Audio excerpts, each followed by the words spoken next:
The story opens with a young man traveling along a quiet path. He comes across a group of children at play, and among them, one child has injured their knee. Kneeling beside the child, he carefully treats the wound and applies a bandage with steady hands. The child quickly realizes the pain has faded and reacts with visible relief. The young man, known to others as Mr. Apothecary, advises the child to be more careful while playing and allows them to return to their friends. After expressing gratitude, the child leaves. Afterward, he resumes his journey.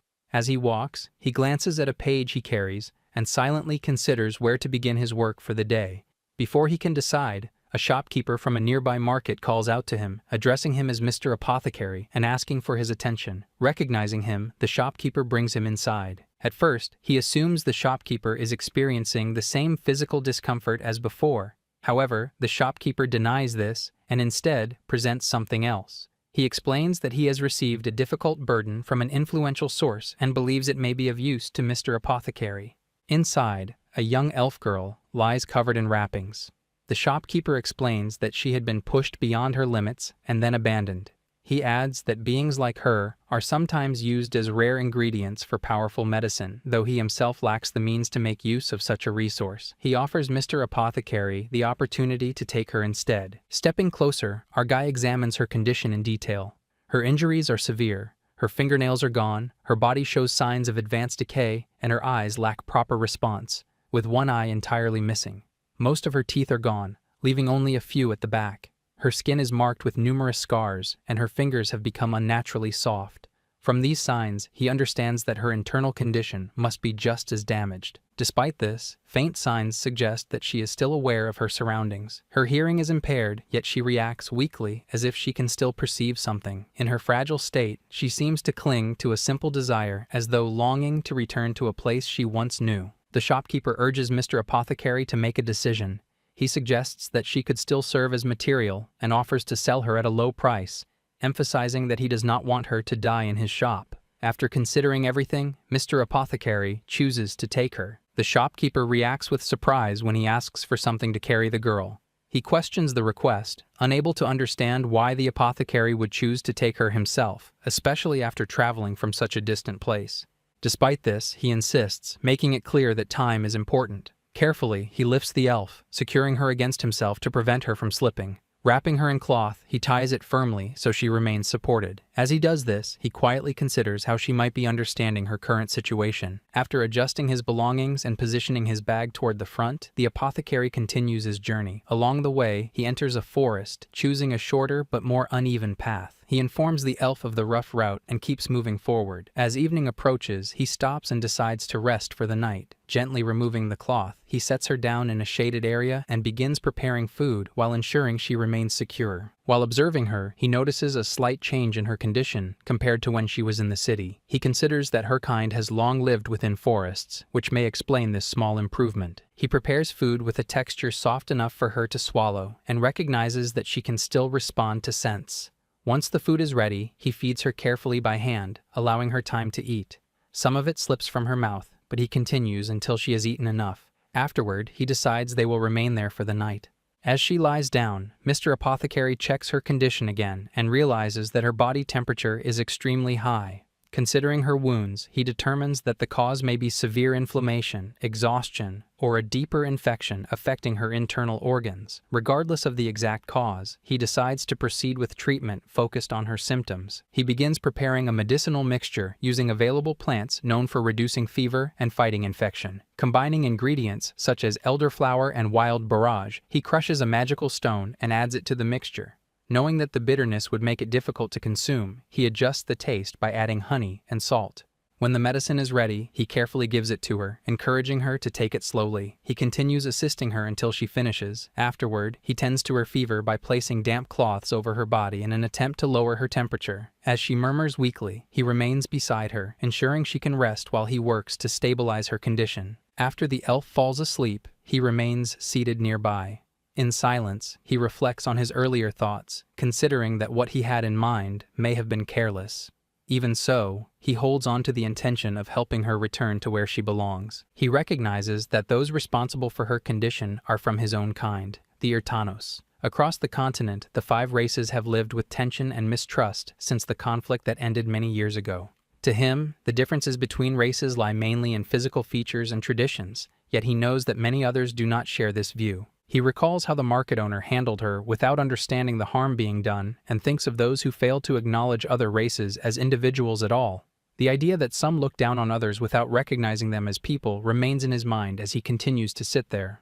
Gradually, fatigue overtakes him, and he falls asleep. During his rest, he experiences an unsettling dream. When he wakes, morning has already arrived, and the elf's eyes are open as well. Carefully, he lifts her slightly and observes her condition. He notes that her fever appears to have decreased, though he remains cautious, knowing her state is still unstable. He focuses on what must be done to fulfill the simple wish he has recognized in her. To achieve this, he understands that he must treat her thoroughly so she can recover as much of her former state as possible. He accepts that this process will require time and continuous effort, yet he remains committed to helping her. He acknowledges that her injuries are not limited to her body but extend deeper. Without knowing what kind of person she once was, he decides to give her a name that carries a purpose. The name he chooses is Resure, reflecting his intention to restore her condition and allow her to begin again. With this decision made, he continues preparing food. Once the meal is ready, he feeds her and makes preparations to continue their journey. He plans to reach his workshop by the end of the day, ensuring that everything is ready for the next stage of her treatment. They arrive back into his workshop. Once inside, he carefully places her on the sofa, indicating that she will stay there from now on. She looks around, attempting to understand the unfamiliar space, while he gently confirms that this is now her home. After a brief pause, he realizes that he needs to prepare a bath and steps outside, asking her to remain where she is. He makes his way to a nearby house and knocks on the door. A young child opens it with excitement, immediately recognizing him and expecting something he had promised earlier. He apologizes, explaining that something urgent prevented him from bringing it. From inside, a young woman named Ane approaches and gently scolds Monet for being demanding, mentioning that Sensei is busy. She then turns to him with concern, acknowledging that he must be tired. He explains that he has come with a request. She looks surprised, as it is unusual for him to ask for help, yet she listens without hesitation. She offers him some of her old clothes, mentioning that she can adjust them easily. He accepts them with gratitude, and she reassures him that he can rely on her whenever he needs. Returning to his workshop, he begins taking care of Resuri. He notices that she shows almost no response. Her stillness makes him think that she may have endured severe suffering. Marks on her body gradually become visible, including bruises that resemble the pressure of strong restraint. Seeing these injuries, he wonders who could have caused her such harm. He forces himself to focus and shifts his attention to treating her wounds. He carefully applies medicine to the visible injuries to help them heal faster. Afterward, he spreads an herbal ointment over the scars and places a cloth soaked in a special fluid on top, knowing he will need to replace it regularly. Once he finishes, he dresses her in the clothes he received. Among the items, he notices a comb and assumes Ane included it thoughtfully. When he looks at Resure again, he realizes that her appearance has changed significantly after he cleaned and cared for her. With everything settled, he prepares food and makes sure she is cared for. As the tension leaves him, fatigue gradually takes over, bringing a quiet sense of relief. Eventually, he allows himself to rest. Resuri remains seated as he returns carrying food. When he approaches, he notices a slight trembling in her body. He observes her condition carefully and considers possible reasons, whether she is cold or if an illness is returning. Then another possibility occurs to him, and he realizes that he has overlooked something important. He acknowledges his mistake immediately and takes her to the washroom without delay. While assisting her, he observes that although she shows very little outward reaction, she still feels a clear sense of embarrassment. This confirms to him that her awareness of basic bodily needs is still functioning. He begins to consider whether providing proper meals might gradually improve her condition. At the same time, he notices the state of her teeth and realizes that she cannot chew properly. He thinks about possible solutions, including whether she might require artificial support. He also considers getting help from a certain doctor. His thoughts shift toward more serious concerns. He wonders whether recovery would be possible, even if her ability to eat improves. He grows worried about the damage within her body and the worsening condition of her limbs. He considers the possibility that there may be no simple solution and continues to question whether any alternative exists. Afterward, he carefully feeds her and then lifts her, carrying her to another room. He places her down and lets her rest. Watching her, he notices that she appears calmer than before, as if she has finally settled into a quiet state. Sitting beside her, he continues to think about her condition. His mind turns to a rare type of medicine said to restore the body. He recalls hearing that such a substance exists, though it is extremely difficult to obtain. Comparing it to unrealistic stories he has heard before, he focuses on what might actually be possible. Considering his current tools and knowledge, he begins to think about attempting to create something similar on his own. Even with uncertainty surrounding the outcome, he continues searching for a method that could help her recover. Remaining beside the bed, exhaustion eventually overtakes him, and he falls asleep there, staying close to Rizuri. The next morning, the apothecary seats Rizuri outside on a chair. A crow arrives with a letter in its beak. He feeds it grains before it flies off. He then mentions to the elf that he'll be working nearby. With pickaxe in hand, he begins digging not far from her. Rizuri sits quietly on the chair, eating slowly, noticing the scent of the forest and thinking of her home. After a while, Monet arrives at the apothecary's house. Warm greetings are exchanged, and he asks if she has come to help with deliveries. She responds that it is only for today. Observing her, he remarks that the patient girl has arrived and tells Monet that her name is Rizuri. Curiously, Monet asks if he can speak to her, and the apothecary agrees, noting that it might be beneficial for Rizuri to have someone else to interact with. Returning to his old book, he begins crafting a denture, carefully carving boar tusks into teeth. Seated beside Rizuri on the sofa, Monet attempts to engage her in conversation, but she does not respond. Wondering about her silence, she asks why Rizuri-san remains quiet. The apothecary explains that perhaps she is still searching for a reason to speak. Later, Monet puts a crown made of flowers on Rizuri's head. Proudly, she shows it to Oji-san, and he acknowledges her skill, commenting on the beauty of the crown. The girl calls Rizuri pretty, believing she will be his wife. He clarifies that she is a patient brought only to heal her injuries. Insisting that she is pretty, Monet leaves shortly afterward. Sitting beside Rizuri, the apothecary reflects on how to mend her wounded spirit. Recovery must come gradually, he realizes, through small, careful steps. Preparing to begin treatment, he lifts her gently and starts the process of care. Her faint heartbeat reflects the weakness of her small frame. He carefully examines her teeth, plans the first stage of treatment, and fits a denture in her mouth. To mark the change, he chooses the meat given by the livestock farmer for dinner and prepares her first solid meal that evening, softened and cut into small, manageable pieces. He observes her closely as he feeds her, noting subtle responses that suggest returning awareness and sensitivity. Over the following days, she gradually improves. Her appetite grows, and she responds more clearly. He continues to monitor her chewing and swallowing, tracking her progress with care. One day, she suddenly coughs violently and collapses. She struggles to breathe as spasms shake her body. Her chest reddens and her eyes turn bloodshot. He recognizes the signs of neurotoxic poisoning and recalls the potent venom of obsidian spiders, once used for lethal purposes. He struggles to determine when the poisoning occurred and wonders if her former master caused it. Despite the sudden onset, he knows it is not too late to intervene. He focuses on saving her life and immediately begins preparing a treatment to counter the venom. He gives Rizuri some ground charcoal to help empty her stomach and administers senna to counteract the poison. He lays her on the bed and waits as she gradually regains consciousness. When she opens her eyes, a small object lies on the floor. Examining it carefully, he realizes it is not a pill, but more like a hardened shell. It appears that the poison had been sealed inside for some time and has only recently been released. Observing the markings on it, he recognizes them as an ancient language, revealing the malicious intent behind the delayed effect poison. Later, Ane and Monet arrive and immediately notice Rizuri's weak condition. The apothecary explains that the poison seems to be of monster origin and that he must gather ingredients to prepare an antidote. Ane reassures him that they will care for Rizuri in his absence. He apologizes and mentions that he expects to return within 3 days, leaving written instructions for counteracting the poison in the meantime. Ane acknowledges his request, promising to take care of everything and to focus on supporting Rizuri. The apothecary thanks them and assures Rizuri that he will save her, then packs his bag and leaves. Collecting the necessary ingredients, mandragora root, element-converting monoquartz, and a sample of the original toxin taken from the innards of an obsidian spider, he proceeds to a cave where the spiders dwell, reflecting on the usefulness of his old skills. Though it has been a long time since he last handled a weapon, a sense of familiarity washes over him. The cave is filled with numerous spiders, which he defeats efficiently, fully aware that there is no time to waste. Despite some rustiness from inactivity, his experience proves sufficient. He reminds himself that past battles are irrelevant. His focus remains entirely on saving Rizuri. After securing all the required ingredients, he prepares to return immediately to Rizuri, determined to deliver the antidote and ensure her safety. The apothecary returns with the ingredients. He walks up to Rizuri and reassures her that she will recover soon. He stays by her side and treats her carefully. Night falls, but he remains with her. The red rash across her chest slowly fades. Her breathing becomes steady and calm. The most dangerous part of her illness has passed. He gently holds her hand and tells her, "You will be all right."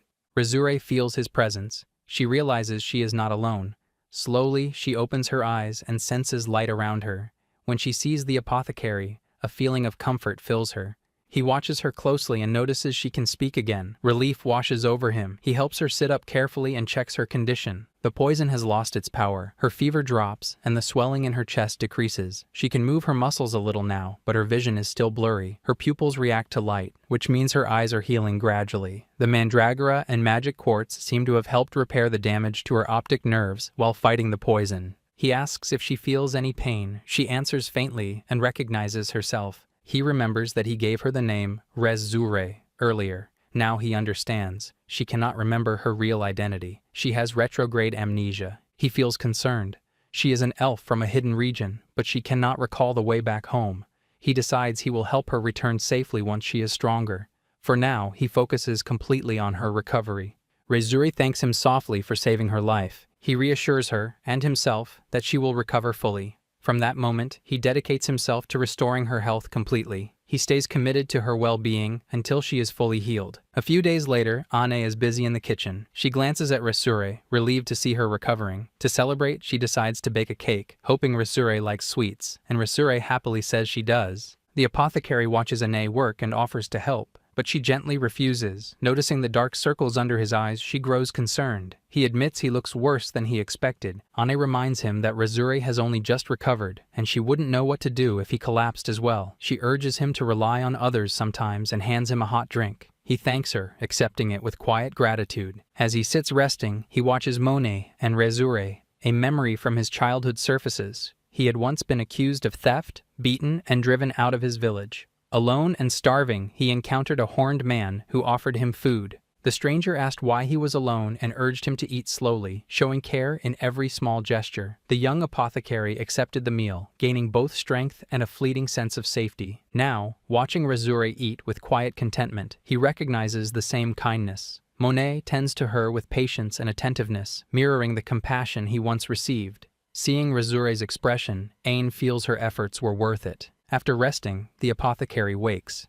Aine asks if he is ready to eat, and he thanks her sincerely for the meal. At that moment, a crow taps against the window, carrying a letter. He opens it and reads a reply from an old acquaintance regarding Razure. The message expresses interest in examining an elf's body, mentions the required payment, and warns that without his involvement, the only remaining option may be the amputation of her limbs. The blunt words leave him uneasy. A sense of urgency settles in, underscoring both the severity of her condition and the weight of responsibility on his shoulders. The apothecary fastens Razure securely to his back, and they set off on their journey. Monet and Ane see them off, wishing them a safe trip. The two travel in silence, alert as they follow the path. As they move, he explains that they are heading north to visit an old friend. Their route will take them through a forest, then toward the mountains of Karuga, where a teleportation shop can send them quickly to a northern town. Razure compares it to a portal, and he confirms that it allows instant travel. He tells her about a necklace he placed on her. If she channels magic into it, it will send a distress signal. She nods in understanding. Along the way, she apologizes, worried she may be too heavy to carry. He reassures her with a small smile, explaining that he is used to hauling large amounts of medicinal supplies. Compared to that, she feels light.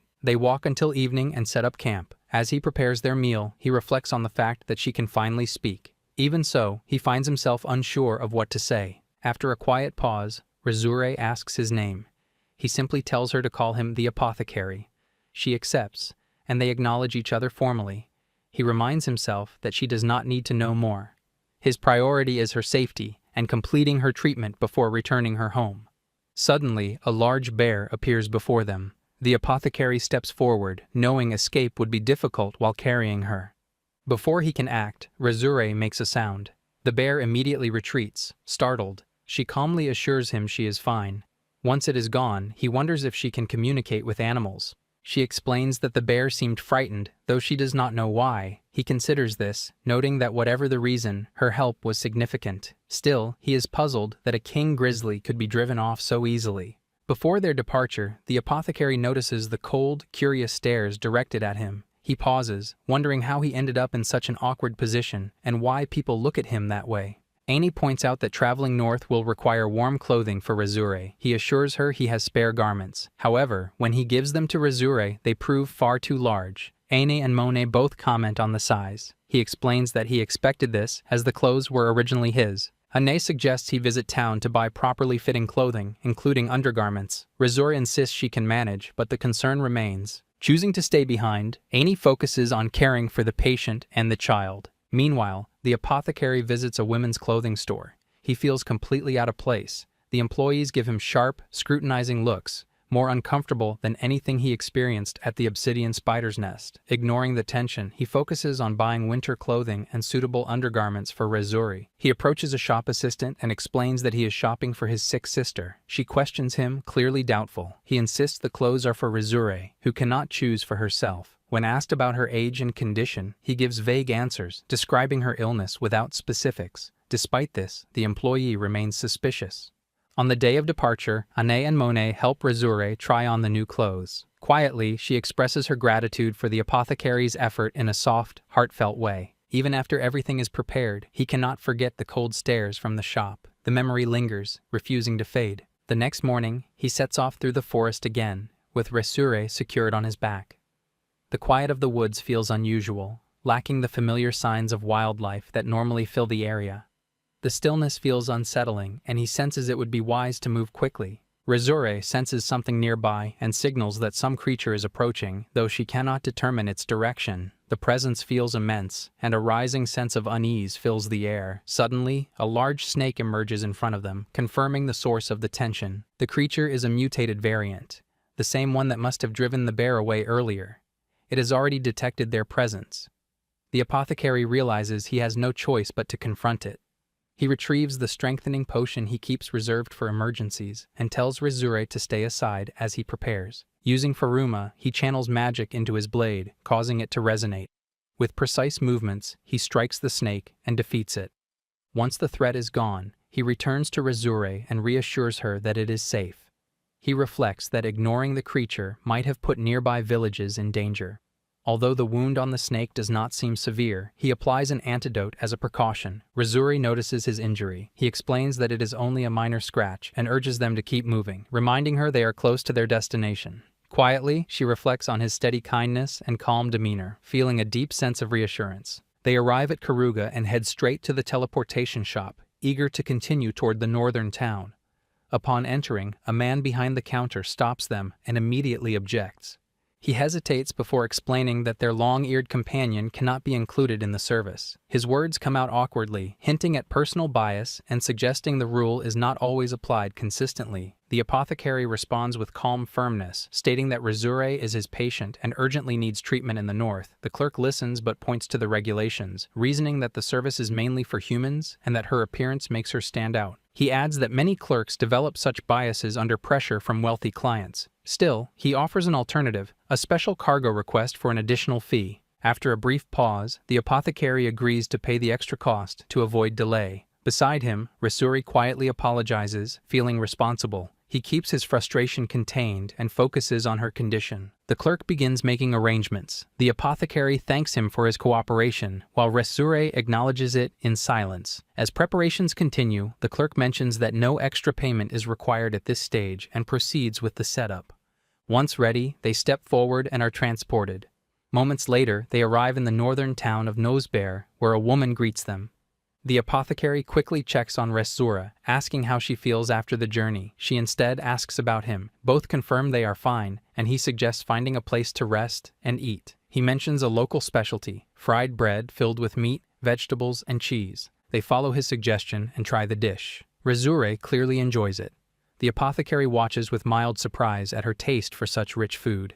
Even so, his thoughts briefly return to the earlier trouble at the shop, though he hopes it is behind them. Later, they secure a room, only to find there is a single bed. With no alternative, they must share it. The apothecary considers sleeping on the floor, but Resure refuses, insisting he rest properly. After a short hesitation, he agrees, reassuring himself that their journey has gone smoothly so far and that their destination is close. The scene shifts to our guy breathing labored, each inhale shallow and strained. A heavy sensation spreads through his body, as if every ounce of strength is being drained, leaving only numbness behind. When Risuzri expresses her concern, he offers a faint reassurance, attempting to dismiss it, yet the condition he is experiencing exceeds simple fatigue. The signs are too severe, too unnatural. He begins to recognize that the injury inflicted by the creature may be the true cause. That realization settles quietly yet firmly in his mind. This situation is far graver than he initially believed. A violent storm rises around them, forcing the two to seek shelter inside a cave. Within the refuge, he manages to start a fire, focusing on the simple task of warming the food they carried. Despite his efforts to appear steady, the weakness persists. When Risuzr asks again, he downplays it, attributing it to mere tiredness. Inside, he silently acknowledges how far he has allowed himself to deteriorate. Regret seeps in as he reflects on his misjudgment. He had believed he could endure it, that he could press on without rest, but that confidence proves painfully misplaced. His thoughts begin to blur, slipping into disarray as his condition worsens. He tries to form a plan, something that might help, but clarity continues to evade him. Even the idea of using a magical signal struggles to take shape in his mind. A deeper worry emerges. He has not yet accomplished what he set out to do. The realization presses down heavily as his body starts to betray him. Amid the raging storm, he stumbles forward through the snow before collapsing onto the frozen ground. The force of the fall leaves him motionless, his consciousness slipping away entirely. Behind him, Risuzr, bound to his back, cannot move, cannot reach him. Panic rises quietly as the situation becomes painfully clear. He no longer responds, and she cannot even see him clearly through the harsh conditions. A sense of helplessness settles over her. He had come this far for her sake, had endured everything to protect and guide her, yet now she finds herself incapable of returning even a fraction of that help. The weight of that understanding presses down, but alongside it, a quiet determination begins to surface. She remembers the necklace and the purpose he explained. It requires energy to function as a signal, meant to call for aid. Summoning what little strength she has, she focuses on the object. The attempt is arduous, her energy limited, yet she presses on, forcing more into it despite the strain. The light it produces flickers, struggling to grow brighter. She pushes herself further, driven by the urgency of the situation and the memory of everything he had done for her. He had reached out when she had nothing, offering reassurance and protection without hesitation. That memory fuels her persistence, even as her strength wanes. The storm shows no sign of abating. Her body weakens with every passing moment, yet she continues, urging the light to shine more brightly, hoping it will be seen by someone, anyone. Her focus begins to waver as exhaustion overtakes her, yet she refuses to stop. Even when the effort becomes nearly unbearable, she perseveres, until the light falters and her strength nearly disappears. As the signal weakens, a new thought emerges. If she cannot call for help effectively, she must attempt something else. She tries to move, using the last reserves of her control to reach him. If she can cover him, if she can provide even a small amount of warmth, it might make a difference. The movement is slow and labored, her body barely responding, but her resolve remains unshaken. Her strength continues to slip away, her vision dimming as exhaustion fully overtakes her. Acting, helping, even thinking of a plan becomes almost impossible. Yet her determination remains unchanged to do something, anything, before it is too late. As awareness begins to fade, she spends the last of her energy reaching toward him, clinging to the single hope that someone might arrive in time to save him. The scene shifts to the apothecary's past. The horned man brings him to Adam and asks the doctor to examine the boy. Adam, busy with his research, complains about the interruption. He remarks that he would rather have a fresh body than a Kurosuke. The horned man insists that the boy is worth saving. As Kurosuke watches Adam, he notices the man's cold, stitched hands and senses something unsettling, almost serpent-like.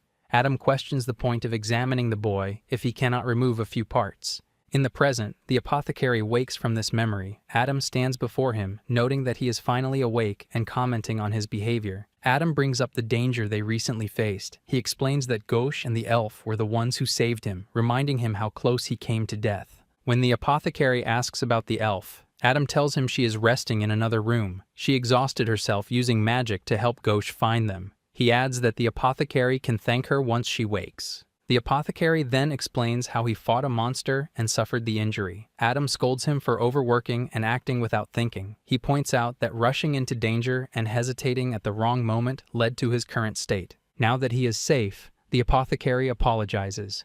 Adam shifts the topic and asks about money. The apothecary confirms he brought some. He suggests to earn more through work, but the Adam refuses. He insists that everything he has, his body and his knowledge, came from his own sacrifices. Kurosuke wonders if it's enough. Adam assures him it will cover what they need for now. He then heads to check on the elf. As the apothecary tries to get out of bed, magic binds his hands and stops him. Adam tells him to stay still and begins a detailed examination using his Aruma. Adam smugly mentions that it has been a long time since he dealt with elf bones. Apothecary shouts, knowing he must accompany him. They go to Resure and Adam begins the procedure with his Aruma. Later, at the dining table, Adam explains her condition. He says it is highly unusual, but notes that the apothecary's treatment helped. Her skin and internal organs are healing, which is a good sign. However, her eyes and limbs are a bigger concern. Her left eye is intact, but no longer connected to the nerves, so it cannot function. Her right eye has been sealed with magic to protect her body and mind from further harm. Her limbs show no visible wounds, but a decaying curse is spreading inside them, causing an infection. It moves slowly, likely because of the elves' natural healing ability, but it cannot be stopped, only delayed. They both understand the conclusion. If nothing is done, the condition will become fatal. Removing the affected parts may be the only way to save her. The situation is critical. If left untreated, it could threaten her life. The only option is to remove all 4 limbs. Gauche brings Resure closer, and she expresses her gratitude quietly, her voice barely above a whisper. From behind, the apothecary steps forward, speaking gently to acknowledge her presence. A faint smile tugs at Resure's lips, and her tension eases slightly in response to his calm demeanor. He humbly deflects the thanks, noting that his own ability is limited in her condition. Still, he reminds her that calling for help with the amulet put them both at risk, and he offers a sincere apology for the danger caused. Sensing the concern etched in his expression, Resure asks if something is wrong. He admits that her limbs are in worse condition than anticipated, and that her life is at serious risk. Amputation may be unavoidable, even here. Resure steadies herself and tries to stay calm. She trusts the doctor's skill and the apothecary's presence. Even though she feels anxious, she takes a deep breath and holds on to that trust. The apothecary looks at her and understands how she feels. He speaks gently, encouraging her and reminding her that they will face this together. Outside the room, Adam and Gauche stay silent, watching closely as the preparations begin. The treatment commences. The apothecary carefully examines the situation and observes that some preserved limbs are in better condition than the deteriorated ones, offering a chance to avoid losing all 4. Suitable replacements rest in cold storage, though rehabilitation afterward promises to be grueling. Placing a reassuring hand on her shoulder, he conveys without words that she will be well cared for. Adam takes responsibility for cleaning and preparing the affected areas, leaving the amputation itself in the apothecary's skilled hands. Determined to succeed, he steels himself, resolved to honor the trust she places in him and to do everything possible for her recovery. Kurosuke listens closely as Adam explains the situation. He notes that exhaustion is normal after such a procedure and reminds him that the operation required removing flesh and bone of his companion to save her. Kurosuke feels uneasy at the thought, but Adam quickly reassures him, pointing out that his feelings are obvious from his expression, no words needed. The apothecary thanks Adam for finding compatible parts, recognizing how important his help was. Looking at the results, Adam remarks that the procedure was not only necessary, but also a rare chance to study what happens when a high elf's limb is attached to a normal elf. The arm, rich in magical energy and well-preserved, offers valuable insight. Even so, Adam calmly tells Resure to stop fidgeting with it, stressing the need for careful recovery. After some time, Resure wakes and asks about her condition. Adam tells her the operation was successful. The decay is gone, though she may feel some discomfort. She mentions that her body feels light, and he offers pain relief if needed. When she asks about her limbs, he confirms that both her new arm and leg were attached successfully. However, she will not be able to move them yet. The nerves and magical circuits need time to recover, and she will need rehabilitation. She accepts this calmly, ready to endure it. Adam then states that both Resure and Kurosuke must remain under observation, as they are still weak. When she asks about the name Kurosuke, Adam explains that he received it as a child. He adds that once they recover, they will need to assist him like his arms and legs. Their survival depends on cooperation, and he expects them to understand that. A few days later, Adam enters and tells Kurosuke to organize the cold storage, warning him about the freezing conditions. Kurosuke realizes the strict rules come from a past failed experiment. He also understands that the large collection of body parts exists for Adam's work. Remembering that both he and Resure were saved because of Adam, he accepts the task without hesitation. To him, it is the least he can do. He approaches the work as routine, Adam later reminds him to keep his voice down. Kurosuke spends the entire day cleaning. Afterward, he feeds Resure by hand while she holds on to him, apologizing for needing his help every day. He reassures her that it is not a burden. He explains that circulation in her new limbs is still weak, and stimulating the nerves is necessary for recovery. At one point, he notices a slight movement in her finger, a sign that the nerves are beginning to respond. She says she still cannot feel anything, but he assures her that sensation will return with time and continued effort. Encouraged, Resure promises to mark the moment when she can finally squeeze his hand. He gently holds it, quietly saying he looks forward to that day. A few days later, the apothecary and Resure are about to leave. Before leaving, Kurosuke apologizes for the trouble caused. Adam reassures them that it is nothing serious, the limbs have fused correctly, and that all signs of decay have disappeared. Now, only the rehabilitation nurse's expertise remains to ensure proper recovery. Both the apothecary and Resure express their determination to do their best in assisting with the remaining care. Adam suggests stepping outside for a moment. The apothecary looks at her curiously and asks what she wants to discuss. Adam explains that some matters are too personal for others to hear. She plans for Ghosh to carry Resure while the apothecary prepares to pack up. Noticing Adam's past as a man, the apothecary hesitates before asking his question. Adam responds gently, explaining that it would be improper to interfere in private conversations between women, or if it's issue, consider the conversation confidential between doctor and patient. Once outside on the balcony, Adam mentions some of Resure's previous trauma that has severely affected her physical functions, leaving her unable to recall certain memories. Still, there is one aspect she remains aware of concerning her body. Placing a hand lightly on Resure's head, Adam acknowledges the complexity of the situation. She emphasizes that while treatment is possible, it carries significant risks and requires an important decision on Resure's part. Outside, the apothecary watches quietly, wondering what they are discussing. Adam then leads her downstairs, prompting the apothecary to ask about an item she had intended to give. She reveals that it is an air gowel, the same one previously used, which she recovered after it was lost. She explains that the air gowel was custom-made by dwarves and difficult to maintain, so she had little personal need for it. The apothecary expresses gratitude, recognizing that it will spare them a long journey and be more comfortable for Resure as well. Adam clarifies that it is not solely for her benefit, but also for Resure's. Later, Adam hands the air gowel to her, and she thanks him along with the apothecary. They prepare to depart. Resure expresses her gratitude quietly for all the help she has received.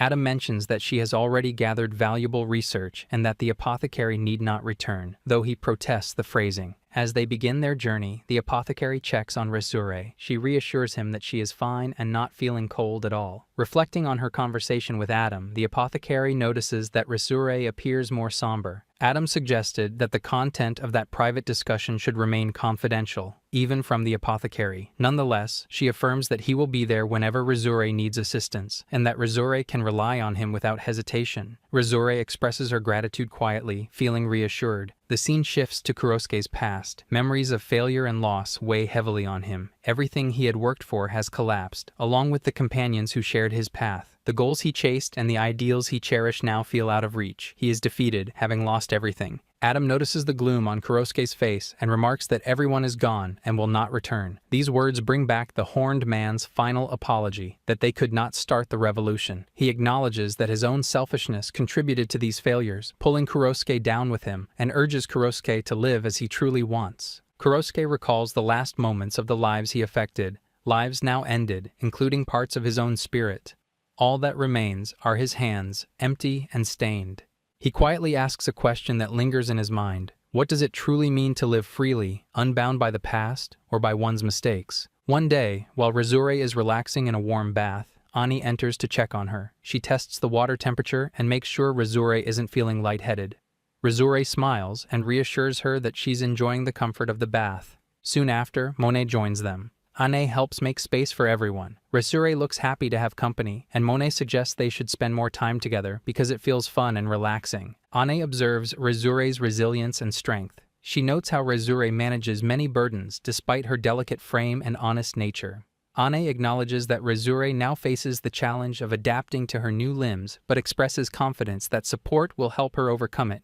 Resure realizes that someone believes in her. Ane explains that she can usually sense this person's thoughts. Resure reflects on the years since he arrived in the village, considering his dedication and the difficulty of obtaining medicine, which makes his visits invaluable. Ani continues, noting that he smiles more now than when he first appeared. She reassures Rezure that they are also available whenever needed. Monet nods in agreement, and Rezure feels gratitude, recognizing a sense of family forming around her, even if it feels unfamiliar. That evening, the apothecary examines Rezure and begins applying ointment to her recovering wounds. He mentions that her bangs need a slight trim, and she allows him to adjust them, feeling relieved that she will not draw attention in town. Her scars gradually fade, and her expressions grow more lively. With less direct care required, the apothecary can spend more time in his shop during the day. During the day, he ensures Rezure rests while replenishing her magical energy from the surrounding air. He guides her in using subtle light vibrations to stimulate nerve recovery, especially in her limbs. At night, he helps her practice directing her magic to her fingertips. Even small movements count as progress, and she continues these exercises diligently. Despite lingering pain from her surgery, Rezure progresses faster than expected. The apothecary encourages her to continue steadily without pushing too hard. Later, he mentions the cookies, and the apothecary offers them to Rezure as a small reward for her efforts. She eats them happily, enjoying the treat and feeling motivated to continue moving her arm and refining her magical control.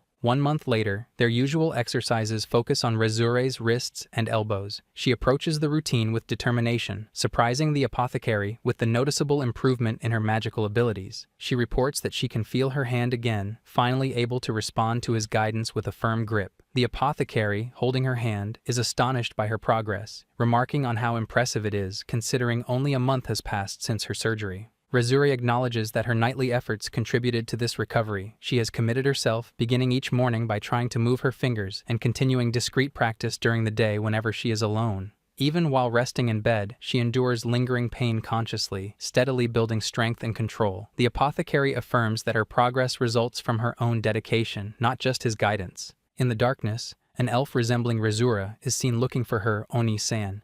The apothecary examines Rezure and notices that the control in her hands has improved significantly. Observing this progress, he begins training her to eat independently, letting her proceed at her own pace.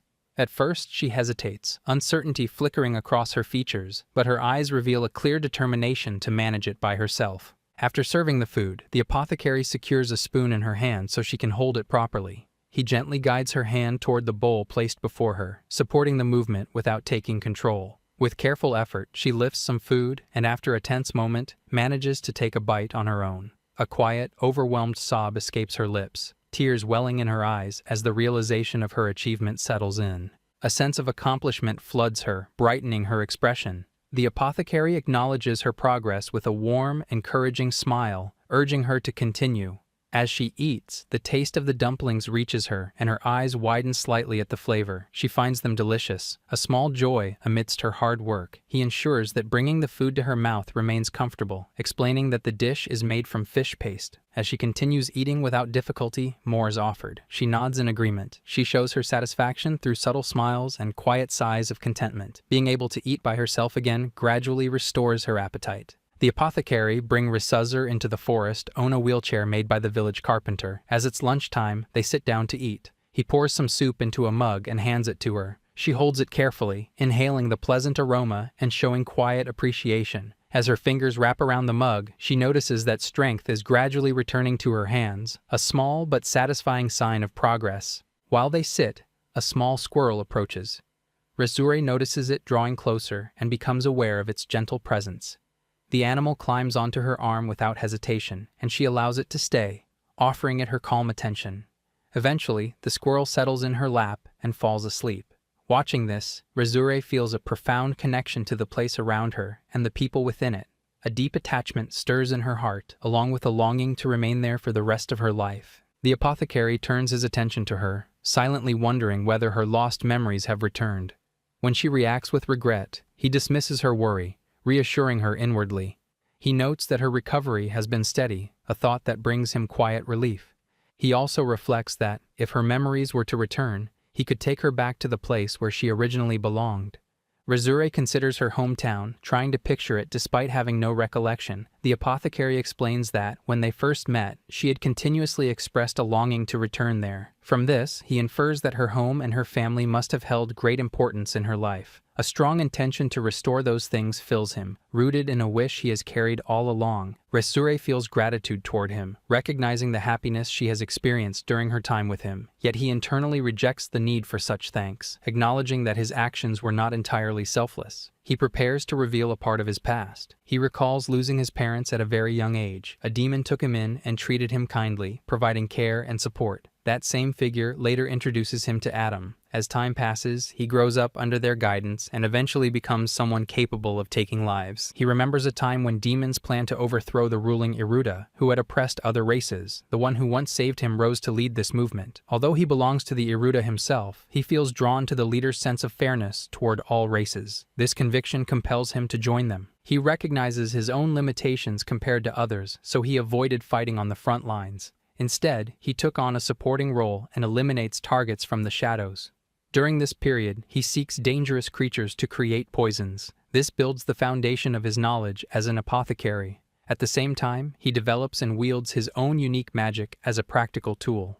As these memories resurface, the weight of his past becomes painfully clear. Many lives across different races, Iruda, elves, dwarves, and beast folk, were lost due to his actions. He justified all of them by a greater cause. His present self feels shaped by these events, as though his very being has been pieced together from those dark and haunting experiences. After recounting the full story of his past, he explains how his hands bear the marks of blood and how every one of his targets remains etched in his memory. He describes the necessity of knowing his enemies thoroughly, their homes, their families, their routines, to ensure success. He recounts his first assignment: a prominent aristocrat named Iruda, whose grandchild was soon to be born.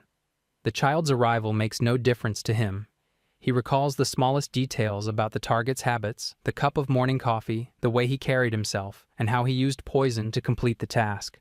Over time, eliminating becomes mechanical. The taste of coffee returns to normal, but the faces of those he has ended remain imprinted in his mind. Even now, visions of them appear. He no longer feels fear at their presence. It has become a natural consequence of his actions. He regards the end of such life as nothing more than a form of atonement, a necessary measure to balance the world as he sees it. He explains how he repurposed his knowledge and skills to work as an apothecary. By chance, he encountered Resuri, and that encounter felt like a fleeting glimpse into the path he has taken. He reflects on those who never return to their homes and understands that his actions leave lasting effects. He cannot erase what he has done. His past and present selves are inseparable, bound together in a life shaped by choice and consequence. He believes he has no right to remain close to her, acknowledging the contradiction in living alongside someone he wishes to protect while haunted by the shadows of his own deeds. Hearing this, Resure reacts with determination. Her voice carries strength and unwavering resolve. Despite everything he has revealed, she refuses to accept that he is undeserving of care or trust. In her eyes, he remains her protector, someone she cannot abandon, no matter what the past holds. Resure feels a deep conflict rise within her. She realizes how quickly she judged him, and the thought unsettles her. Her mind drifts, questioning why he has devoted so much time and effort to caring for her. She does not recognize his face. She holds no memories of him and knows nothing of his past. Yet even so, she feels the undeniable kindness he shows. Both her heart and body respond to it without hesitation. She struggles with these emotions, quietly insisting to herself that he is not merely an atoner or someone burdened by guilt. To her, he is her savior. Gratitude swells within her, growing stronger as the realization settles deep in her chest. A distance lingers between them. She senses it clearly and understands that her voice and emotions fail to reach him. He remains wrapped in a heavy despair she cannot break through. She studies his expression, searching for pain or tears, but finds nothing she can clearly grasp. Despite the intensity of her feelings, he downplays them and suggests that she might be better off spending less time with him. Even so, she begins to understand the depth of his hidden emotions. He has sealed his heart behind walls shaped by years of guilt and darkness. Only now, through her closeness to him, does she start to perceive it clearly. She reflects on how she always sensed something heavy within him, yet chose to rely on him while ignoring that weight. The apothecary spoke about slowly regaining control over her body. He also suggested she might try to find her hometown using any small memories she could remember, like sights, weather, or even a faint smell. His words stirred something inside her. She felt frustrated, but determination quickly followed. She refuses to stay still. A restless urge pushes her forward, urging her to act, to reconnect, and to reach him. She wants to break through the walls he has built and understand the real apothecary, the person hiding behind his guilt and restraint. As she watches him, her focus sharpens. She notices his long black hair, deep red eyes, and the subtle changes in his expression. With each passing moment, she understands him better. Slowly, she begins to see him as he truly is. Relief washes over her, as she can see him clearly. She realizes his kindness is real, and so is the happiness he brings her. The wall between them begins to crumble, breaking under trust and understanding. In this moment, something changes. The distance between them closes, and they share a heartfelt moment. Here I am, know it's been a while. I was in denial about my love. Here I stand, I know I walked away.